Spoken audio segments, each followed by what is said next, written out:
This is Bone Chillers to disturb your dreams. Dare to join us? Click subscribe, ring the bell. But remember, we cannot guarantee your safety from the nightmares that await. Prepare to be thrilled, chilled, and filled with a sense of dread you'll find nowhere else. Welcome to the darkness. We've been waiting.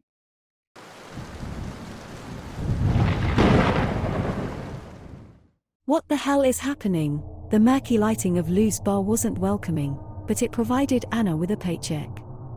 Her sharp green eyes scanned the crowd, landing on the newest entrant, a reclusive man with a prominent cleft lip. He seldom ventured out from his isolated home. Rumors swirled around town about his odd behaviors, but Anna shook off the local gossip. One evening, as Anna served him his usual whiskey, the man did something unexpected. His eyes met hers, a vibrant azure hue that seemed to penetrate her soul. Anna felt an unnerving tingle in her mind. She gasped as thoughts not her own invaded her consciousness, an eerie telepathic connection. "I'm sorry," she heard him say, not with his lips but inside her head. "What the hell is happening?" Anna murmured, clutching her skull. Staggering back, she escaped to the safety of the kitchen. Days later, as Anna's world regained its equilibrium, she began receiving inexplicable texts from an unknown number. Strange riddles filled her inbox, demanding answers. Each time she read them, she felt that same tingle, that peculiar intrusion of her mind. As the days passed, the mental incursions grew stronger. She found herself doing things she never intended, bringing roses to an elderly neighbor, driving to unfamiliar parts of town, drawing strange symbols on her apartment walls. She felt an unsettling presence guiding her actions, the man's voice often whispering in her mind. One night, she deciphered a riddle leading her to the town's ancient cemetery. There, she unearthed a cryptic tome buried beneath an old willow tree. As she opened it, the man's voice echoed in her mind, "Do not fear the truth, Anna." Inside the book were horrific tales of ancient evils trapped in the minds of men, waiting for an opportunity to be freed. One such demon, Bela, thrived on manipulating reality, causing chaos, and ultimately ushering in the apocalypse. Anna felt her blood freeze. The man's motive became clear. He was preparing her as a conduit to release Bela. The following days became a blur of terror and revelations. With each solved riddle, she found herself drawn deeper into the man's web.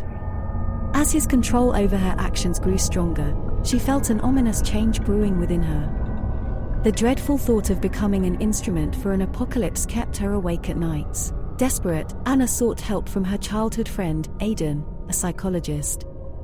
Aidan suggested counteracting the telepathic bond by submerging Anna in a sensory deprivation tank, where she could confront the man in a mental battle. As Anna floated in the silent void of the tank, she felt the man's presence in her mind. "Why are you doing this?" she asked, her thoughts echoing in the stillness. "Because only you can set me free," the man replied. "Only you can contain Bela." Anna understood then.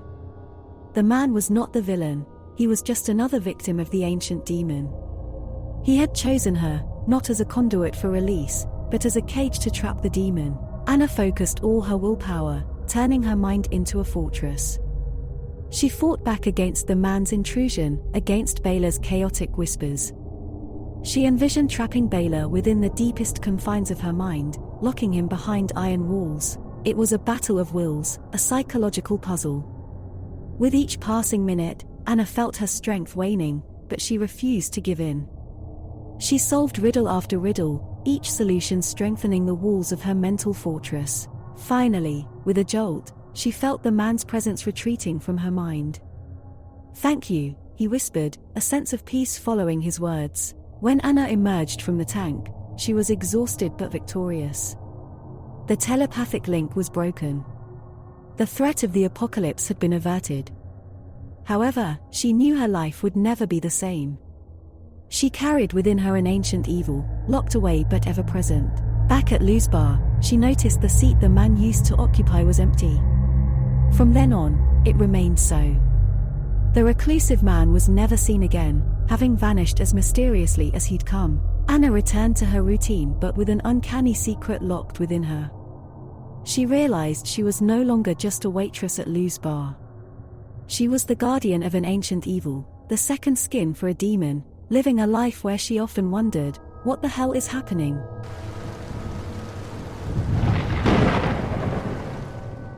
The Ascendancy. The neon signs of New York City blazed above, an electrified canopy obscuring the night sky.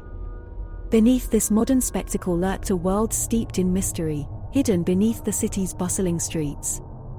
Within this netherworld of twisting, labyrinthine tunnels, a journalist named Mark Richards found himself drawn into the grotesque ballet of the unseen.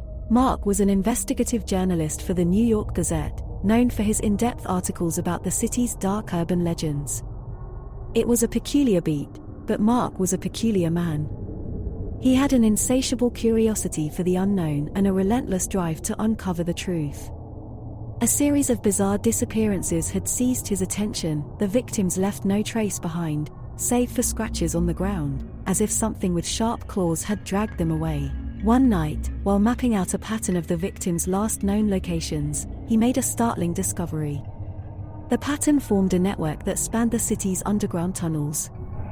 The realization sent a cold shiver down Mark's spine, but it also lit a fire within him. He knew he had to venture into the city's underworld. Underneath New York was a sprawling network of subway tunnels, abandoned coal chutes, and forgotten crypts. As Mark descended into the labyrinth, he was armed with nothing more than his flashlight and a steadfast determination to uncover the truth. Hours turned into days as Mark ventured deeper into the bowels of the city. He began to see signs of a struggle, torn clothing, and deep scratches on the walls that echoed the pattern he had observed above ground. Then he found the first body, its face twisted in an eternal scream, a nightmarish tableau etched in the dim beam of his flashlight. He continued his descent. The tunnels became narrower, and a strange clicking echoed through the darkness. Mark felt the oppressive dread gnawing at his sanity, but he steeled himself and continued. That's when he first saw it, a gaunt, monstrous silhouette lurking at the edge of his flashlight beam. Its eyes were an eerie, phosphorescent green, glaring with an intelligence that was impossible for such a creature. Mark gasped as it slowly retreated into the darkness, the clicking sound receding with it. Arate, the nocturnal creature of the urban legends, was real. And this one was unlike any other, its features distorted by unnatural mutations, an unholy experiment gone wrong. Mark reported his encounters to the police, but they dismissed him as a conspiracy theorist. The cover-up was obvious. It was then he realized the truth was in his hands. He had to stop the creature, to save the city from its horrifying ascendancy. Armed with a camera, a can of gasoline, and a single flare gun, Mark returned to the tunnels. The creature seemed to anticipate his presence, the clicking growing louder and more aggressive. As he ventured deeper, he felt the creature stalking him, a deadly game of cat and mouse in the darkness. Then, in a cavernous chamber, he saw it again. It was crouched over a fresh kill, the dim, ghastly light in the chamber refracting in its eyes. It turned towards Mark, standing up to its full, terrifying height.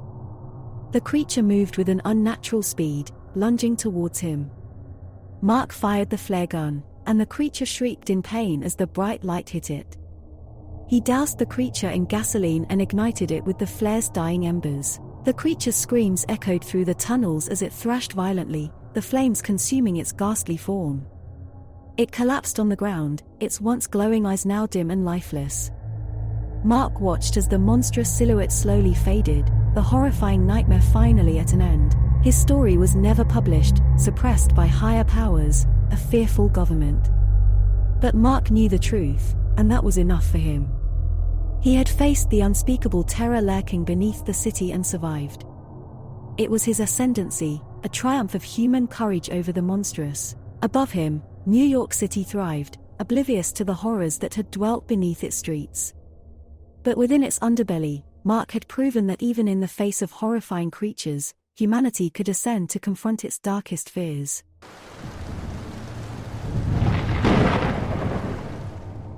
Visitor from below. In the quaint town of Harlow's End, every evening, Melissa watched her father collapse onto their worn-out couch, surrendering to fatigue under the ghostly light trickling through their living room window. But tonight, her heart pounded in her chest as a peculiar shadow displaced her father's usual silhouette. A creature had settled in the familiar spot where her father's tired form should have been. Hairy and vaguely humanoid, it stared into the fireplace as if lost in profound thought. A hush hung heavily in the room, the grandfather clock's rhythmic ticking an eerie lullaby. Melissa's father, entranced by his sleep, was oblivious to the aberration. Fear seized Melissa as she watched the creature, her breath hitching as it slowly turned its head towards her. Its eyes glowed ominously, yet in its voice was a softness that belied its terrifying form. "Melissa," it said, a name that reverberated in the silence. "Do you believe in parallel worlds?" She remained silent, her eyes wide, not daring to make a sound. "In our world, humans are merely myths," the creature continued. "Stories told to frighten children. Yet here you are, as real as the fear in your eyes." Its words brought little comfort to Melissa, the terror of the unknown amplifying every heartbeat. She mustered the courage to ask, "Why are you here?" "To decide," the creature said ominously. "To discern if the tales of human destruction are true or if there is hope yet." Melissa glanced at her father, deep in sleep, then back at the creature. She was a 12-year-old girl, far from a hero of the stories she loved reading. But this wasn't a story, it was her reality. She was the only one who could protect her father. She swallowed her fear, her small voice steadying, "We aren't all bad. There's good in us, too. I can show you." For the following nights, Melissa revealed the best of humanity to the creature. She read him stories of kindness, bravery, love and sacrifice. She showed him pictures of art, architecture, and nature conservation efforts.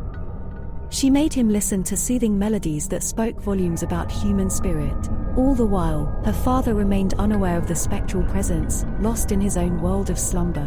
One night, Melissa found the creature gazing at her father. It was an intense gaze, like a sculptor analyzing a block of stone, deciding on the next chisel stroke. "He's a good man," Melissa said softly, breaking the creature's contemplation. "He works hard for us, for me.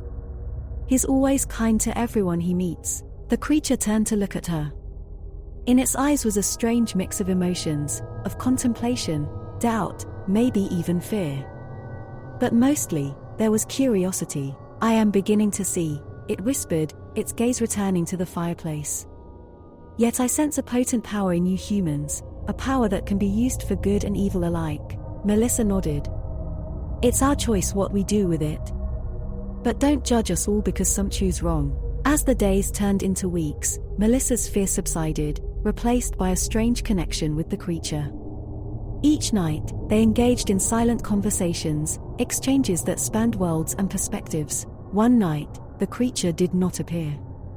The couch lay empty, save for her father's snoring form. Melissa waited, her heart pounding once more, but for a different reason this time. Finally, when the moon was at its highest, the creature materialized. It held a small object in its clawed hand, a flower, unlike any Melissa had ever seen, radiating a soft, otherworldly glow. "An offering," it said, placing the flower on the table. "From our world to yours. A symbol of peace, of understanding." Melissa looked at the creature, the terror of that first night now a distant memory. It wasn't a monster, but a visitor, a bridge between worlds. "I'll be leaving now," it said softly, its glowing eyes softening. "Your world isn't what we feared." "I thank you, Melissa." As the creature disappeared, Melissa felt a strange sense of loss. The room felt emptier, the nights lonelier. But the flower remained, a shining testament to the bridge built, a connection made, and a world saved. The fear had passed, replaced by a remarkable story of a brave girl and her unique friend, the visitor from below.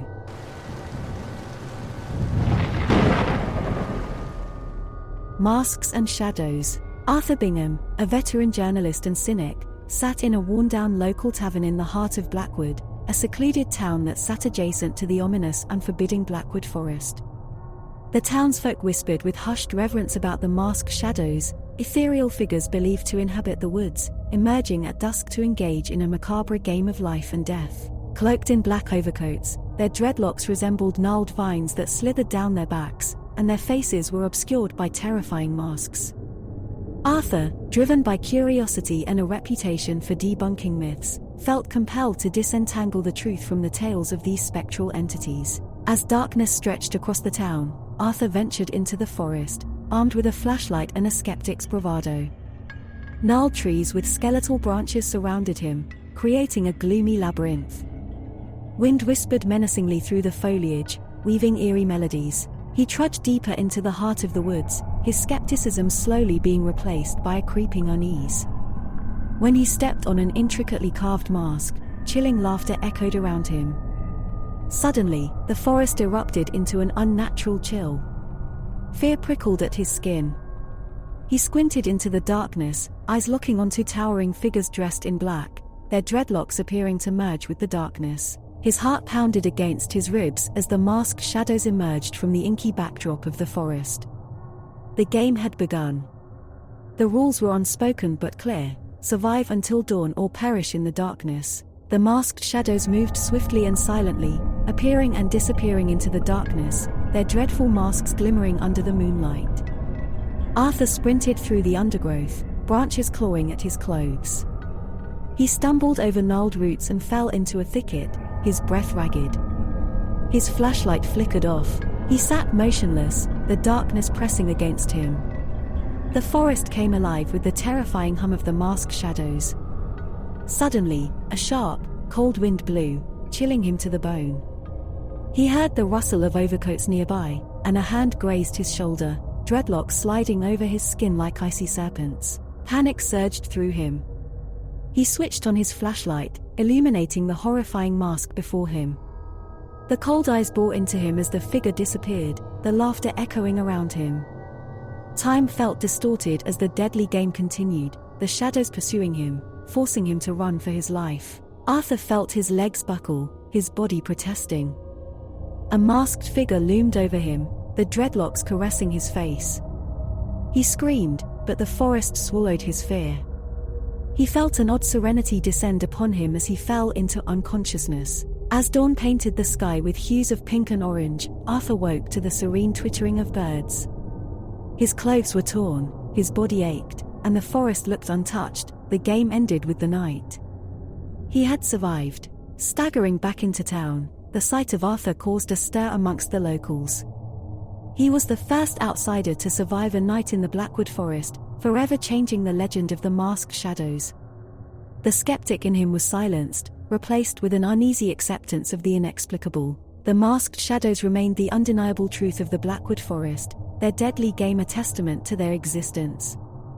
They lingered in the woods, waiting for dusk to settle, for the game to begin again. Arthur Bingham, once a skeptic, was a believer now. His story would be passed down, the chilling tale of the masked shadows forever etched in Blackwood's history. The journalist had ventured into the woods to debunk a myth, but instead, he became a part of it.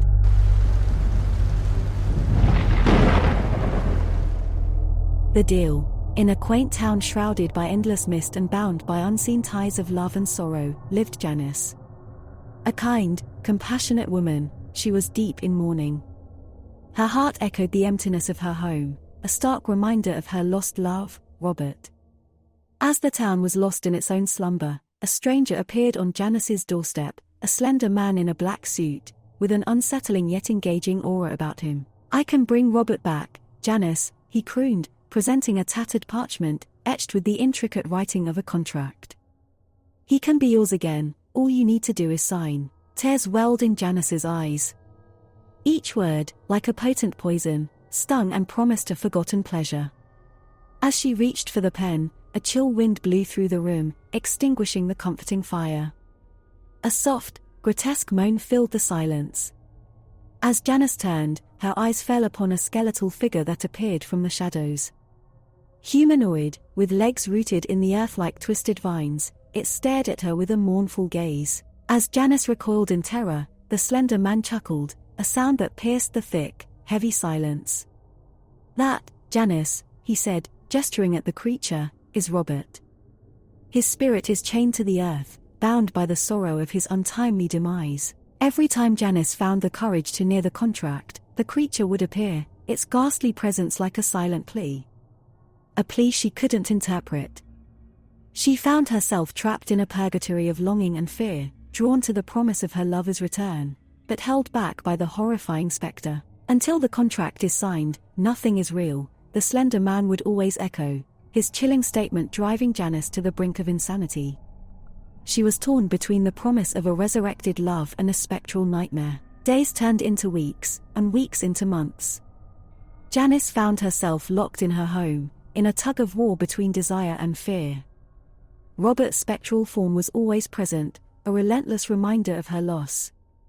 Her heart yearned for the man she had lost, but her mind rebelled against the uncertainty of the contract. One stormy night, as Janice's resolve started to crumble, she found herself once more on the brink of signing. The skeletal figure appeared again, its gaze softer than before. Yet, within its sunken eye sockets, she noticed a faint glow. It held out a bony finger, pointing towards a forgotten photo album buried deep within a dusty drawer. With trembling hands, she opened it, the pages filled with memories of laughter, love, and companionship. As she traced the contours of Robert's laughing face in one picture, the spectral figure mirrored her actions, its ghastly hand reaching out to touch the same picture. Janice's heart ached as realization dawned upon her. This creature, however monstrous it looked, was Robert. It was his spirit, chained and imprisoned by the slender man.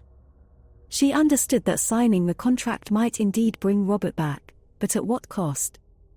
Would it release the spirit, or bind it further into a monstrous existence? Until the contract is signed, nothing is real, the slender man's words echoed in her mind. But she saw the spectral figure, its mournful existence. She felt its sadness, its desperation. If this wasn't real, what was? Janice made her choice. With newfound determination, she looked at the slender man. "No," she stated. "I won't sign." A flicker of surprise crossed the slender man's face, but was quickly replaced by an unnerving smile. "Very well," he said, disappearing into the mist from whence he came. The skeletal figure looked at Janice one last time before it started to fade, the earth reclaiming the roots that formed its legs. As it vanished, it left behind a feeling of relief and sorrow that wrapped around Janice like a bittersweet cloak. Janice had chosen to let Robert rest, accepting the pain of his loss, rather than chaining him further. She lived on, the knowledge of her decision and the lingering memories of her lover becoming her comfort, her grief, her eternal bond. The true horror lay not in the spectral figure, but in the potential consequences of binding a spirit that was meant to be free.